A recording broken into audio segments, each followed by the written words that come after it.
1, 2, 3. Here is the greater trochanter. We're about to palpate that on him. We palpated it when we looked for the piriformis. It's super easy. All you have to do, go to the side you're palpating, bring the leg into 90, and then you're on this side. This is where I'll be palpating. And I feel the swivel of a bony knob right underneath my fingers. That's where the greater trochanter is.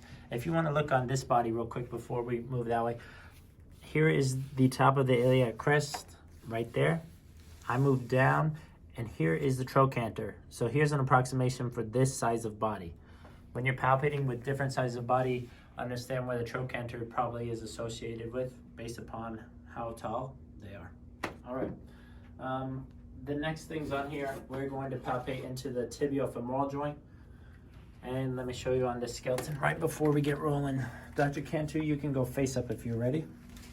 All right, here's the tibiofemoral joint. Sorry, let me swivel this knee better. Let's use this one.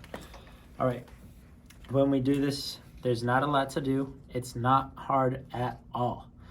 We're gonna palpate the joint space. We're gonna palpate the femoral condyles. We're gonna palpate the medial and lateral tibial plateau, tibial tuberosity. We're gonna palpate Gerdy's tubercle, fibular head, medial epicondyle, and then lateral condyle and epicondyle. So it's gonna be really easy. I need you to make sure you can feel the trochlear groove and the patella. From here, whenever you're palpating, make sure that you're skin on skin. So if you have somebody, make sure that they're wearing shorts, okay? It'll be easier for you. All right, are you okay if I pull your pant leg up? Excellent, boom, perfect, and then bend this knee as well. All right. From here, this is the trochlear groove. Because the knee is bent, I can feel an indentation on the femur right here, and the patella is actually down here now. If the knee was and leg was straight, the patella would be over the top of the trochlear groove and we wouldn't be able to feel it. Here's the patella. From the patella, now we're gonna work inferiorly. You're gonna stand on the same side of your person, come with your thumbs into this joint space. Look at that soft tissue compressing right there, super easy.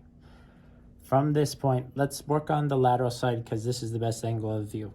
This is the lateral tibial plateau. I compress into the joint space and then I'm pulling down. I push in and pull down. So joint space, pulling down, lateral tibial plateau.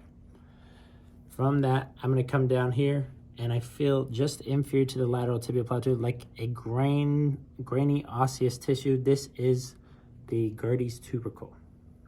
From that point, I can go about 45 degrees lateral, and here is the fibular head. So feel the fibular head. You should be able to feel it motion whenever you're palpating someone.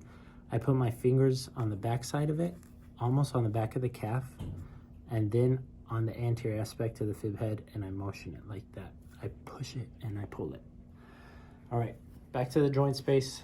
As I shift my fingers up in this vector, now I'm on the lateral femoral condyle, and I can come lateral to be on this epicondyle over here. Next thing we're gonna do is medial.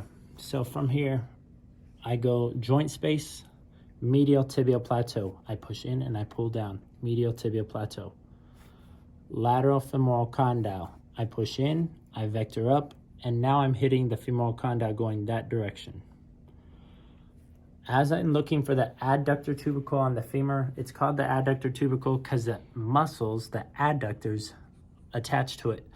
When they attach to it, their action is to adduct the leg, which means bring it midline. Therefore, of course, it would be in the middle of the body and not outside. Because if it were to contract and it was attached out here, it would abduct, not adduct. So here is the adductor tubercle, and this is one of the hardest to palpate. It's posterior oriented, and it's also like a little knob you can feel right there.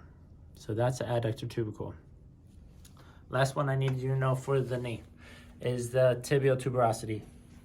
Here is the patellar tendon, patella, patellar ligament, bony resistance, into the tibial tuberosity on the tibia.